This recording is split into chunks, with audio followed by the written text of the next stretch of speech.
My dear friends, welcome to A1 Aptitude Academy. In this video, we will see the syllabus of class 9 2021-22 of mathematics subject. As we are discussing syllabus of different subjects for 2021-22, and you know that whole year has been divided in two terms, term 1 and term 2. Term 1 will consist of only objective type questions, that is MCQ questions, and term 2 will have descriptive type questions. So in this video, we will discuss the syllabus of mathematics. So, and a video has already been uploaded of this subject in Hindi language. If you are comfortable in Hindi language, you can watch that video. But if you are comfortable in English language, you can watch this video. So first of all, we will see the unit wise allocation of marks. So first unit, number system. So number system has 8 marks. Then second unit is algebra. So algebra has 17 marks. Then third unit is coordinate geometry. Coordinate geometry has 4 marks only. Then next unit is geometry. Geometry has 28 marks. Then we have mensuration. Mensuration has 13 marks. And then statistics and probability. It has 10 marks. So this is the marks distribution of 80 marks, and 20 marks have been allocated for internal examination. Now we will see the detailed syllabus of the subject, that is mathematics. I want to tell you one thing, that if you want to have study material of this subject or any other subject of class 9, you can find that study material in description box. We have made a summary of best books available for class 9 of different subjects. You can see our description box for purchasing those books. Links have been provided for different books of class 9. So now we move to our detailed syllabus. So first unit is number system, and in this unit first chapter is real numbers. So as you know that real numbers consist of rational numbers and irrational numbers. Real numbers can be divided as rational numbers and irrational numbers. And rational numbers consist of natural numbers, integers, whole numbers. Now we see the syllabus. Now first is review of the representation of natural numbers, integers and rational numbers on the number line. So first topic is representation of these numbers on number line. Okay. Then second is representation of the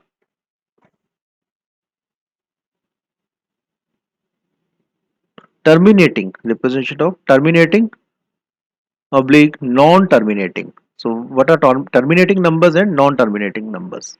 So terminating numbers are those numbers which terminate after some digits after decimal point, and non-terminating numbers do not terminate. Now recurring numbers mean numbers, those numbers which repeat themselves. These are recurring. Recurring means repetition. Then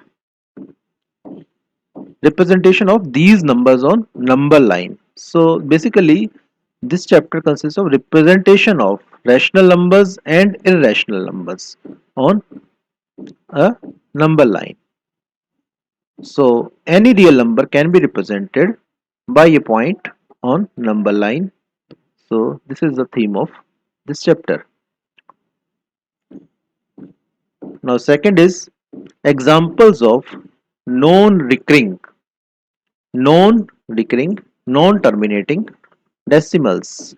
Now we call these numbers as irrational numbers, which are non-terminating, non-recurring. Now existence of these numbers, non-rational numbers, non-rational means irrational numbers. So representation of these numbers on number line. Now in first chapter we have studied the representation of rational numbers, and in second chapter we have studied the representation of irrational numbers. Now third is definition of nth root of a real number. What is nth root of a real number? Nth means first, second, third, fourth, fifth, sixth. Any, n can have any value. Now fourth topic is rationalization. Fourth topic is related to rationalization, and rationalization of which type of numbers. So two examples have been given here. First example is 1 divided by a plus b under root x, and second example is 1 divided by under root x plus under root y.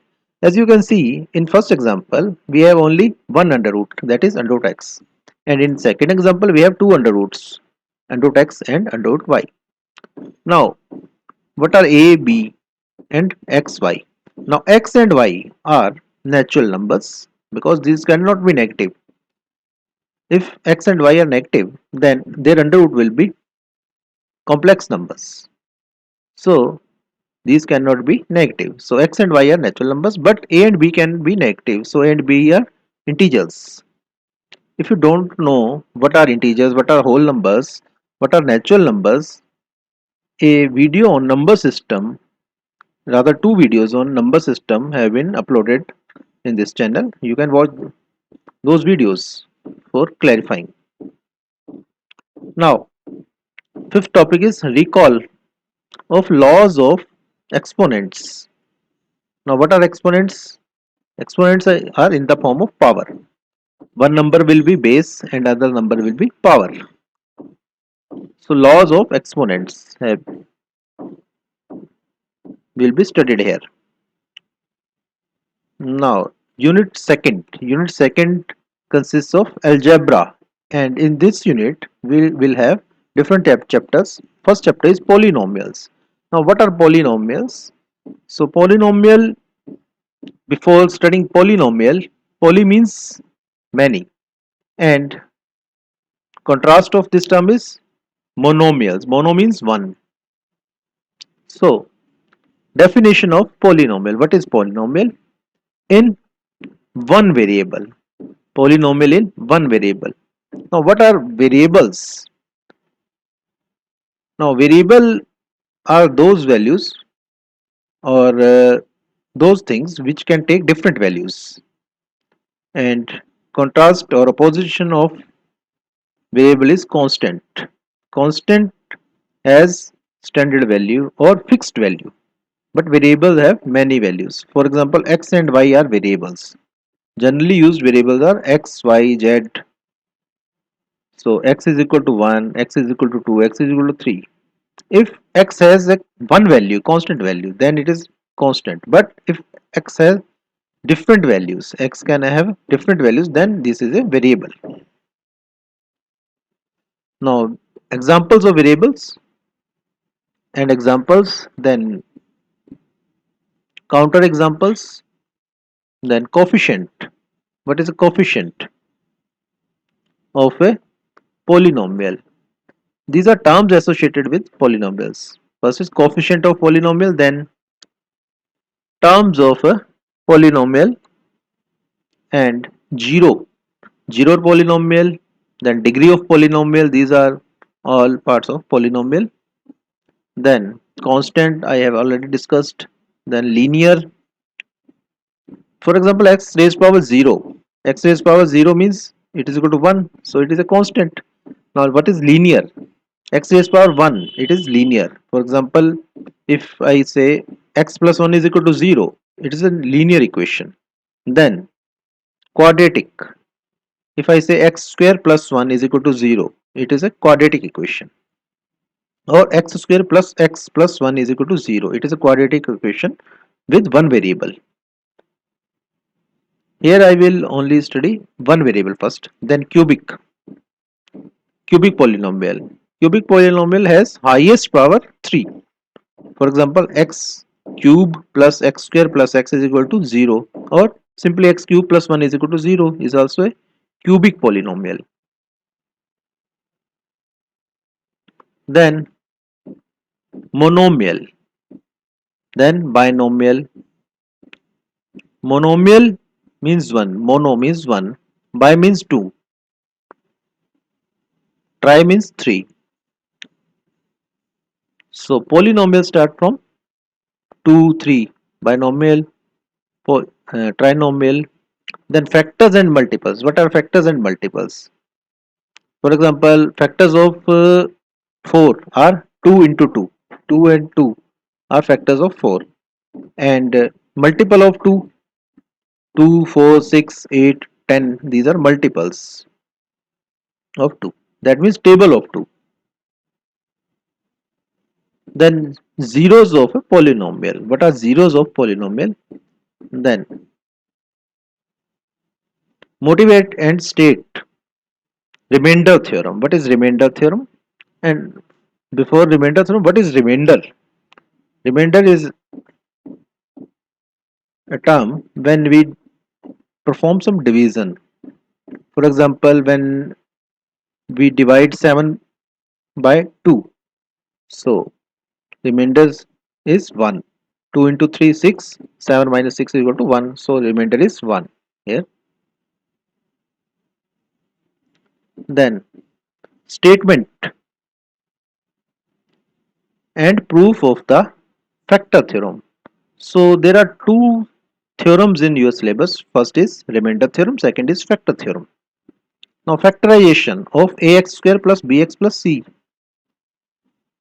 So this is a quadratic equation because highest power of variable x is 2. This is quadratic equation.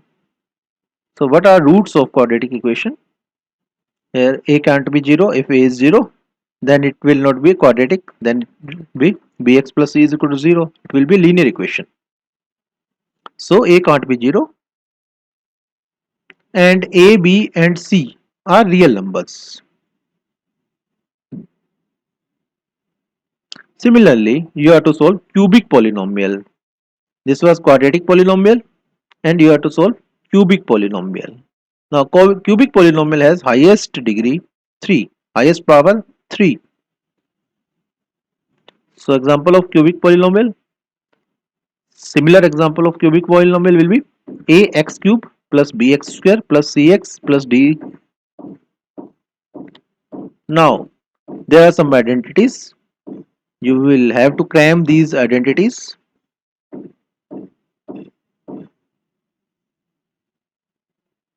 Now I move to second part. Second part is linear equation in two variables. Now, what is the difference between first part and second part? In first part, we studied polynomial. Here we will study linear equation. Linear equation means highest power of any variable is 1. But here there are two variables. First variable is, for example, x and second variable is y. So x and y, two variables are there. Now, detailed syllabus is recall of the linear equation in one variable. Linear equation in one variable means x plus 1 is equal to 0. So it is linear equation in one variable. And example of linear equation in two variables is x plus y is equal to 0 or x plus y is equal to 1. Then introduction to the equation in two variables. Then focus on the linear equation of the type. Now what is the type of linear equation? It is the general type of linear equation. For example, ax plus by plus c is equal to 0. It is the standard example of linear equation. Common form of linear equation. Ax plus by is equal to plus c is equal to 0. So c is a constant term, x is variable, y is second variable. So there are two variables and a, b, c can be real numbers. Now explain that linear equation in two variables has infinitely many solutions and justify their being written as in the pairs of real numbers. For example, x comma y, these are coordinates.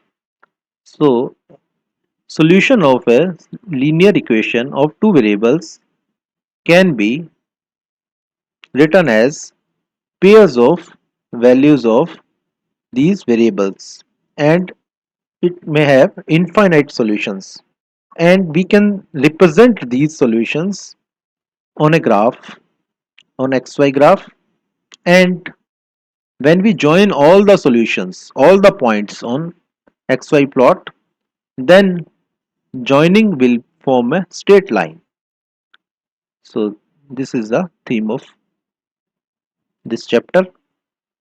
Now we move to coordinate geometry. So coordinate geometry is very elementary level here.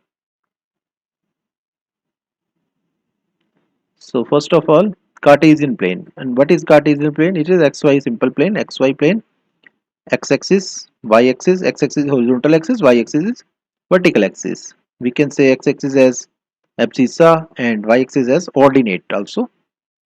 Now, coordinates of a point. Now, what are coordinates of a point? In previous topic, we had studied x comma y. So, these are coordinates of any point. X coordinate and y coordinate. There are two coordinates in two-dimensional and three coordinates in three-dimensional. Here, we will study only two-dimensional Cartesian plane. So, terms associated with the coordinate geometry or coordinate plane. Then we have notations. Then plotting of points on a plane. We can plot any point on our plane, that is xy plane. Next is geometry. Now here chapter number 1 is, in unit of geometry, chapter number 1 is introduction to the Euclid's geometry. So we find that not for assessment. So we will skip this topic. If you are interested, you can study yourself. I will not explain this topic here. So second chapter is lines and angles. So lines and angles. So first topic is, if a ray stands on a line, if a ray stands on a line, then the sum of the two adjacent angles is 180 degree. Now what is the difference between a line and a ray? Actually there are three terms. One is line, one second is line segment, and third is ray. So line extends from minus infinity to infinity. Second term is line segment. If we cut a line from both sides, that means line segment has a definite length, then it's called line segment. Line segment has a definite length. If we can form different line segments from a single line of different lengths, then what is ray? Ray has one point fixed and other point infinite. For example, ray can be extended from a fixed point to plus infinity, or a fixed point to minus infinity. Okay, so one point fixed point, second point is infinite point. So this is the basic difference between line segment and ray. Now here our problem is, a line is a horizontal line here, and a ray is, for example, any ray. It can be vertical ray or it can be inclined ray. So sum of adjacent angle is 180 degree. We have to prove it. Now second topic is, if two lines intersect vertically, then their opposite angles are equal. Okay, there are two lines and they intersect vertically, means at 90 degree. So their opposite angles are equal. We have to prove it. Now third is, result on the corresponding angles, alternative angles, interior angles, when a transversal intersect two parallel lines. Here we have two parallel lines and one transverse and one transversal. So a transversal intersect two parallel lines and different types of angle formed. We have to study different types of angle formed and their relationship here. Now next topic is topic number 4. Topic number 4 is lines which are parallel to a given line are parallel to each other. That means, for example, we take three lines. First line is AB, second line is CD, third line is EF. Suppose CD and EF are individually parallel to AB. Then we have to prove CD and EF are parallel to each other. The next is the sum of the angles of a triangle is 180 degree. Simple. But we have to prove it. We know that sum of angles of triangle 180, but we have to prove it. The next is if the side of a triangle is extended or produced, then exterior angle is equal to the sum of other two interior angles. So here we can form a triangle. For example, I form a triangle with base BC. Base is BC and third point is A, which is on upper side. Base is BC and third point is A, which is on upper side. I extend BC in rightward direction. So at angle C, at point C, we will have two angles. One is interior angle and one is exterior angle. So exterior angle at point C will be equal to angle A plus angle B. Angle A and angle B. We have to prove that exterior angle at C is the sum of angle A and angle B. Next is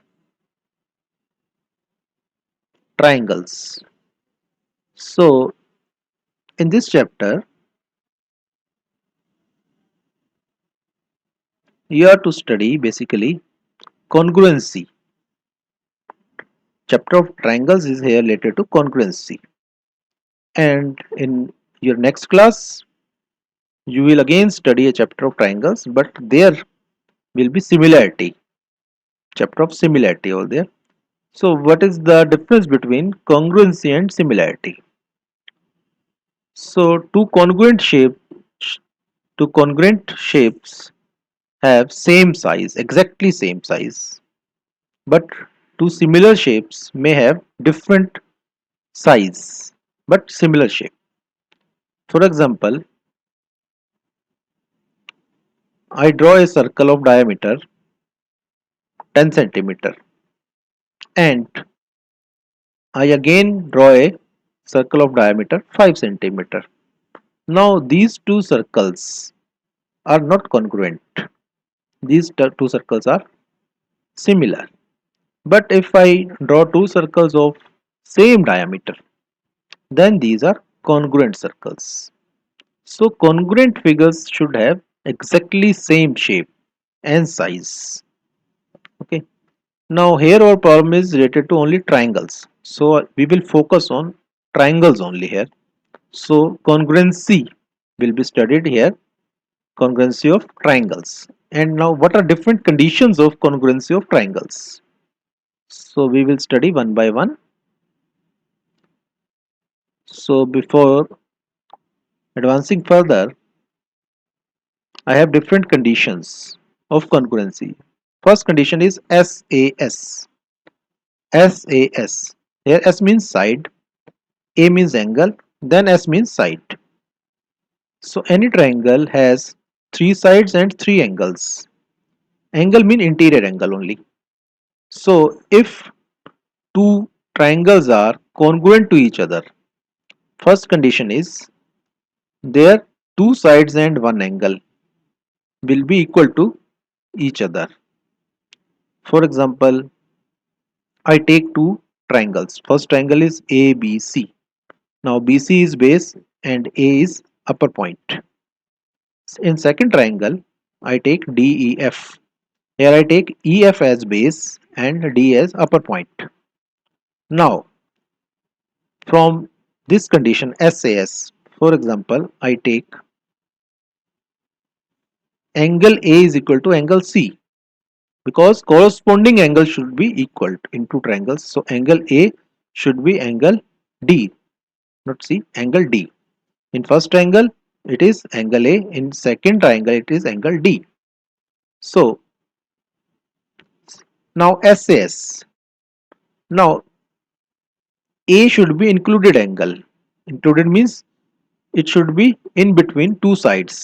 Now angle A is in between AB and AC. In second triangle, angle D is in between DE and DF. So corresponding sides are AB should be equal to DE and AC should be equal to DF. So this is SAS congruency. Likewise, we have ASA congruency. So ASA means two angles and one side, and that side should be included side.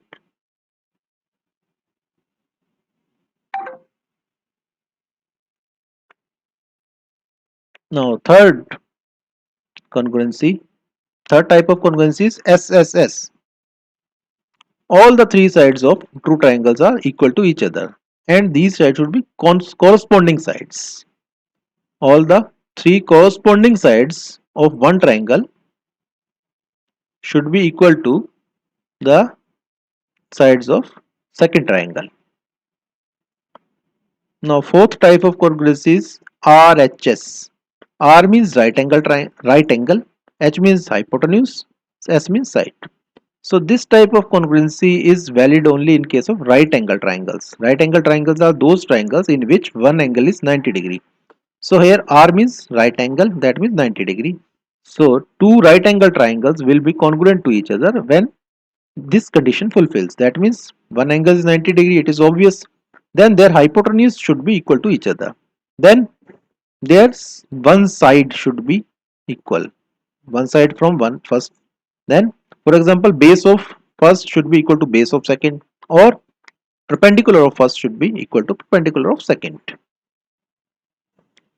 So this is the condition for congruency. Now fifth topic is prove the angles opposite to a equal sides of a triangle are equal. Here we have only one triangle. In congruency we had two triangles. Here we have only one triangle. For example, we have a triangle ABC.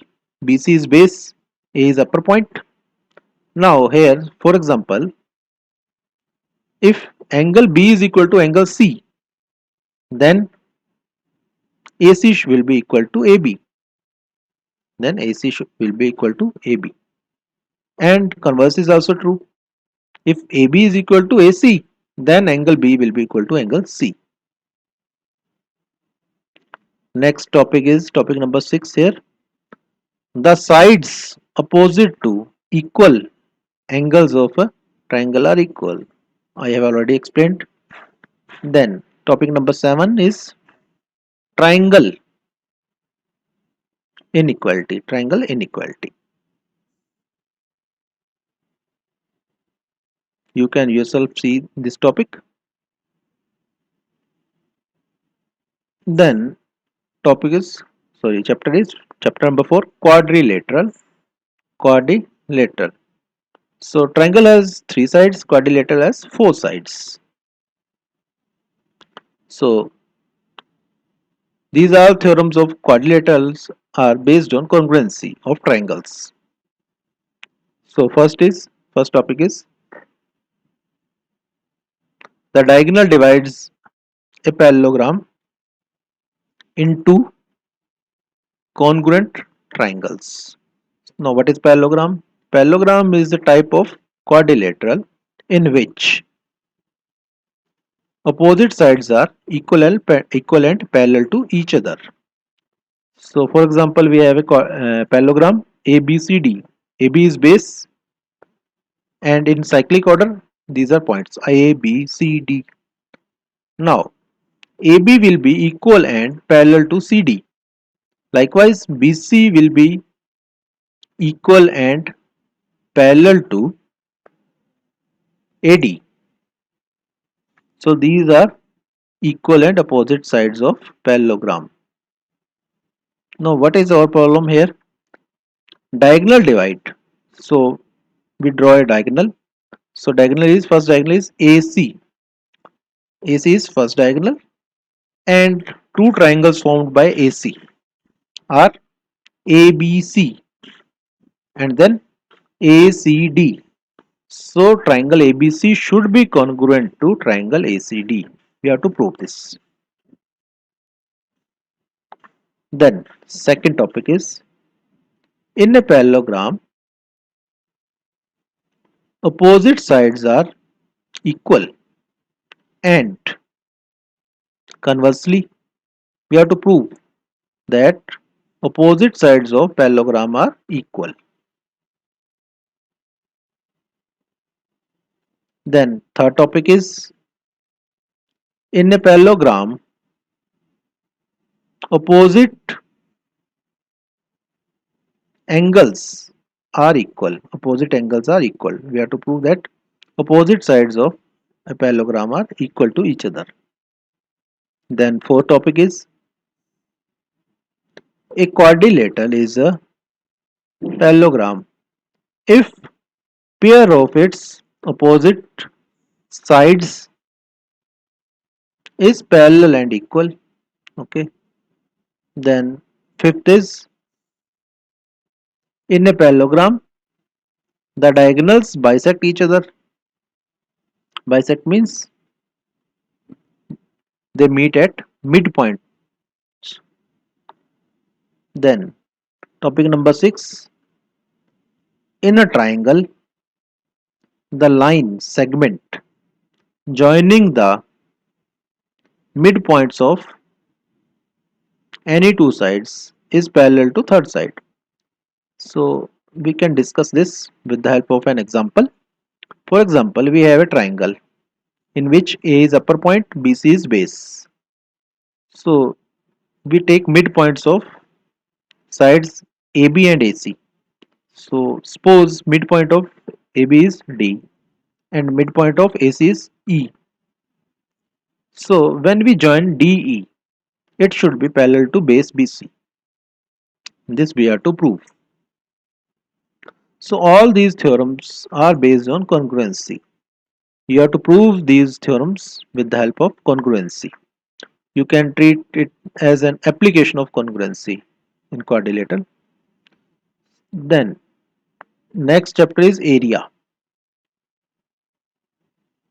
Now first topic is parallelogram on the same base and between the same parallels have equal area. We have to prove it. Now what is the area of a parallelogram? We should know the formula of area of a parallelogram. So area of a parallelogram depends on its base, its length of base and then its height. Now distance between two parallels means height. So when base are equal and heights are equal, then area is same. Then second is triangles on the same base and between same parallels have equal areas. Again, area of triangle, formula for area of triangle is half base into height, half into base into height. So when base is same and height is same, area is equal. So we can prove these theorems, but we should know theme behind these proofs. Next chapter is circles. Now what is a circle? What is its diameter? What is its radius? What is chord? Okay. These are terms associated with circle. Okay. Now you know what is radius of a circle. So radius of a circle is a line joining its center to the circumference. What is diameter? Diameter is 2 times radius. What is chord? Chord is a line which joins any 2 points on the circumference. So diameter is longest chord of a circle. Now chord divides a circle in two segments. For example, diameter divides a circle in two equal segments. Okay. Now what is arc?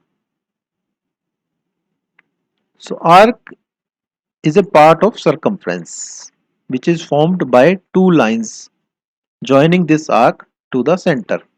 An angle subtended at the center is called subtended angle.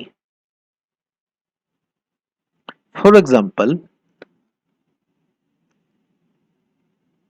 when we cut a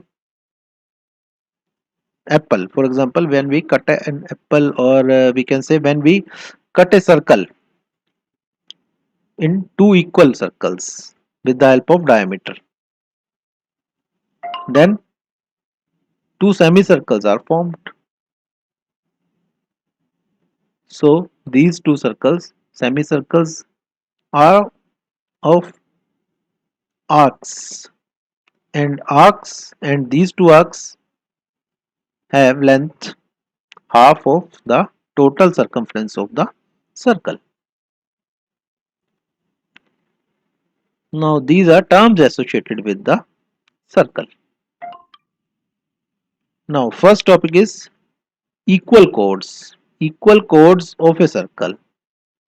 For example, we have a circle of with center at O, and we have two chords on opposite sides of center.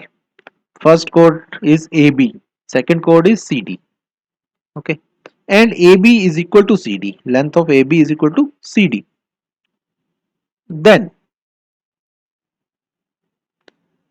AB, angle formed by AB at center O will be AOB, and angle formed by CD at center will be COD. So angle AOB will be equal to angle COD. We have to prove it. Now second is the perpendicular from the center of a circle to the chord bisects the chord. Okay. Now again we take a circle with center at O. We take a chord AB, which is a horizontal chord at downward side, and from center O we draw a line segment which meets the chord at point C. So OC is the line segment which meets the chord AB at C. So we are to prove AC is equal to CB. That means point C divides the chord AB in two equal parts. So this was second. Third topic is there is one and only one circle passing through three non-collinear points. Now first condition is non-collinear points. Now what are collinear points and what are non-collinear points? Collinear points are those points which lie on the same line, and non-collinear points do not lie on the same line. So first condition is we can't draw a circle passing through three collinear points. It is impossible. So we have non-collinear points, and through non-collinear points also, three non-collinear points also, we can draw only unique circle. That means one circle can pass through three non-collinear points. We have to prove it. The next is equal chords of a circle. We will leave it in bracket. Equal chords of a circle are equidistant from the center. We will focus only on it. So equal chords. Again we take examples. We take a circle with center at O. We draw two chords. Chord AB on left side and chord CD on right side. And these two chords are vertical chords. Now their distance from the center should be equal. if their lengths are equal. We have been given that length AB is equal to length CD. So distance from the center should be equal. Distance of AB from the center and distance of CD from the center should be equal. Now fifth topic is the angle subtended by an arc at the center is double the angle subtended by it at any point on the circumference. This is very important topic. So any arc which forms an angle at the center is double the angle which it forms at the circumference. You will get objective type questions also, diagrammatically to be proved questions also. Here you will have to practice this topic through different types of questions. This is very important topic here. Then sixth topic is angle in the same segment of a circle are equal. This is again very important. You will get different types of questions here. So first of all, you should know what is segment of a circle. I want to clarify one thing here. Line segment and segment of a circle are entirely different from each other. Line segment is formed by 2 points on a line, two definite points on a line, while segment of a circle is formed by its chord. A chord divides the circle in two segments. For example, diameter divides the circle in two equal segments. Then seventh topic is if a line segment, here it is line segment, if a line segment joining two points subtends equal angle at two other points lying on the same side of the line containing the segment. The 4 points lie on a circle. Now this is a condition for 4 points lying on a circle. Now eighth topic is the sum of either of the pairs of opposite angles of cyclic quadrilateral is 180 degree. Now what is cyclic quadrilateral here? Cyclic quadrilateral is a quadrilateral which is inscribed in a circle. Inscribed means all the 4 points, for example ABCD is a quadrilateral. So it has 4 points ABCD and these points should lie on the circumference of a circle. So this is quadrilateral, sorry, cyclic quadrilateral and opposite angles. For example, angle A plus angle C should be 180 degree and angle B plus angle D should be 180 degree. We have to prove this. Now, seventh chapter is constructions.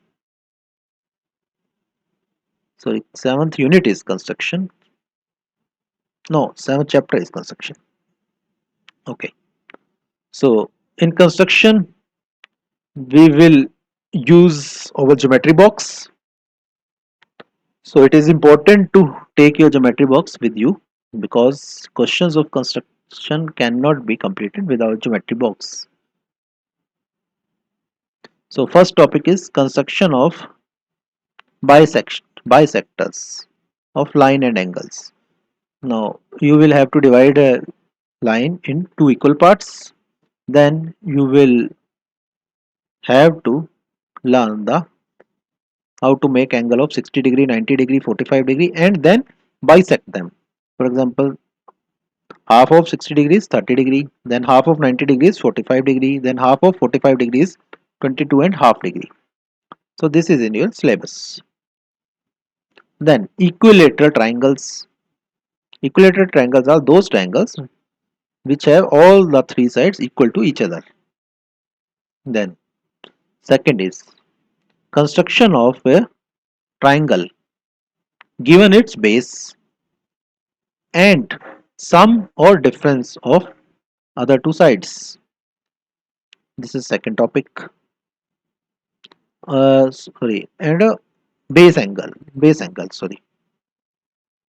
Then third topic is construction of a triangle of a given perimeter and the base angles.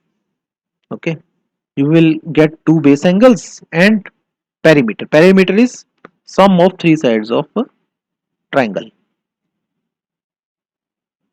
Then next unit is mensuration. Mensuration means measurement. You will have to measure something. Okay, so here first topic is areas. Now this topic of area is entirely different from the area we had studied above through congruency. Okay, there we had studied only two theorems. Now here areas means you will have to calculate the area of any shape. So for example, area of a triangle using Heron's formula. You will have to cram the Heron's formula and then you will have to calculate the area of a triangle. Then you will have to find out the area of a quadrilateral also through Heron's formula.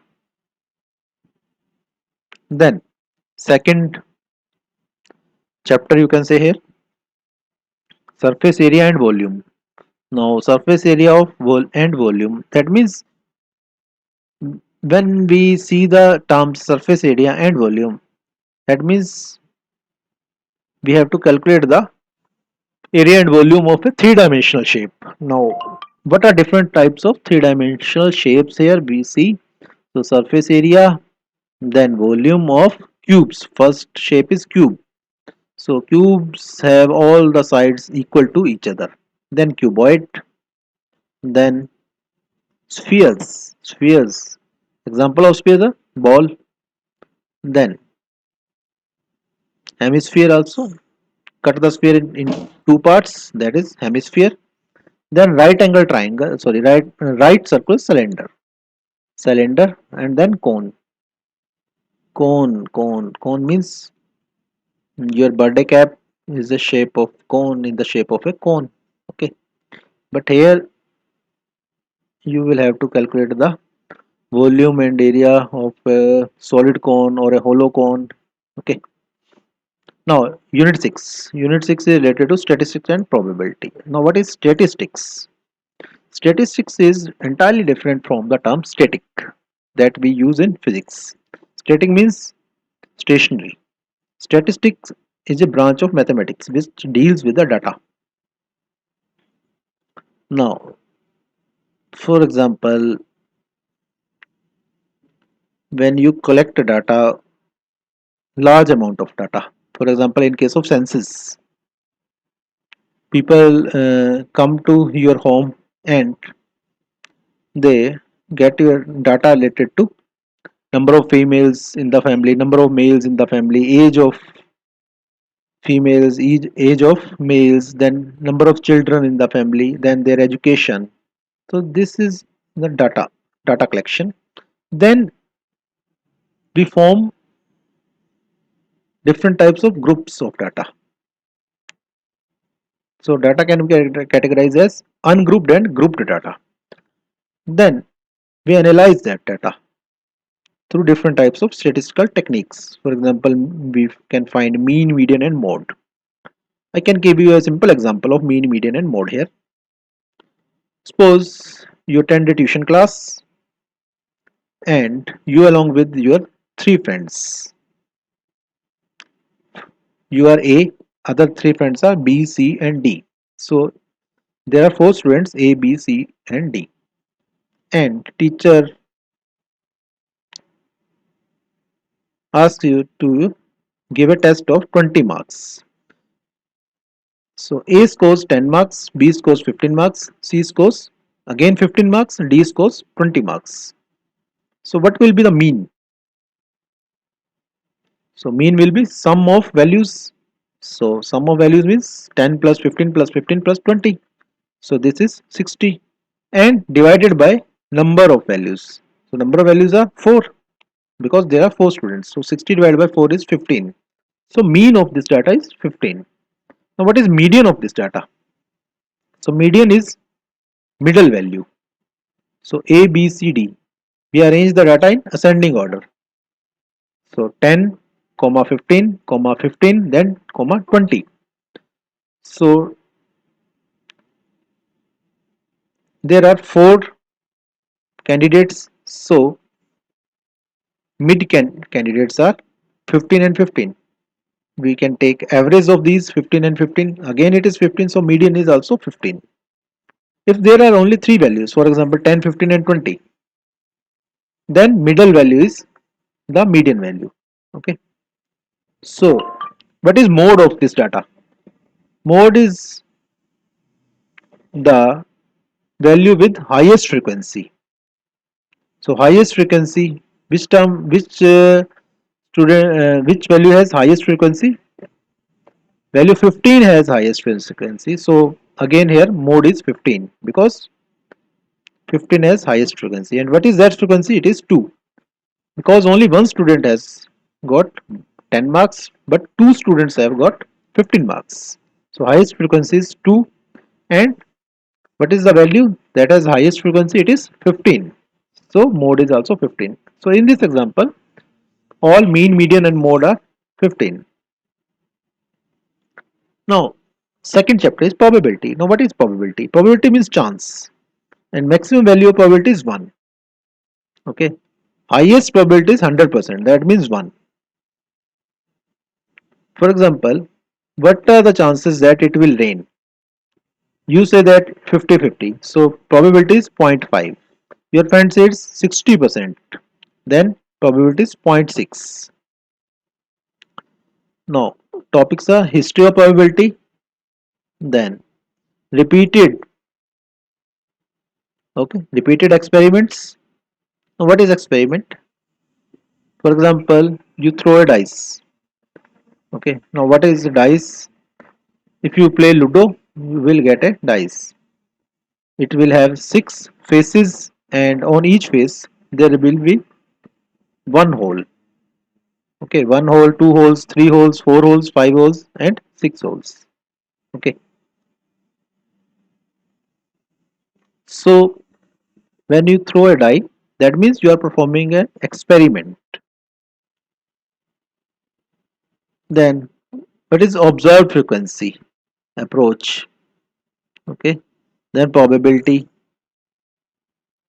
Now getting a 1 or getting a 3 on throwing a die, what are the chances? So getting a 3 has same chances as getting a 1 and chances are 1 divided by 6. Similarly, you should have complete knowledge of dice and game of cards. In game of cards, you should have knowledge of different types of cards used. For example, A, 2, 3, 4 up to J, Q, K. Okay. Total number of cards are 52 and divided in 4 segments, 13 in each. So you should have a complete knowledge of cards and dice. So this was chapter of probability.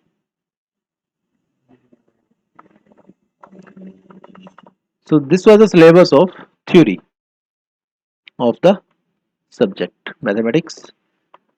20 marks will be allocated to internal. So you will have 100 marks. Now if you want some study material related to this subject for term 1 and 2, I have put some links in description box. You can click the link and purchase those books.